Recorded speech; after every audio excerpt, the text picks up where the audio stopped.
Hey, I'm Kyle from Drive Wheaton TV, and this is another quick tip. Select Honda models have the CabinControl App, a feature that allows the backseat passengers to adjust things like climate, audio, and even control the rear entertainment system by turning their smartphones into a remote control.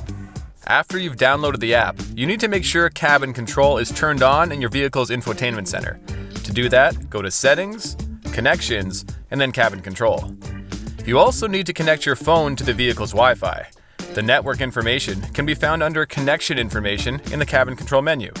You'll then be asked to set the cabin control permissions for your phone.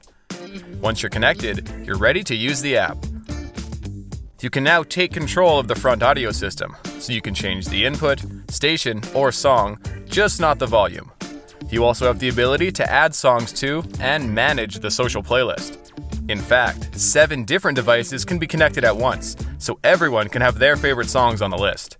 The app also lets you regulate the temperature and fan power of the rear climate system and adjust what's playing on the rear entertainment system if equipped.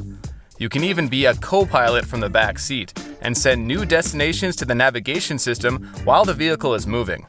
And that's a quick look at Honda's CabinControl app, a convenient and handy little feature. Make sure to keep an eye out for more quick tips.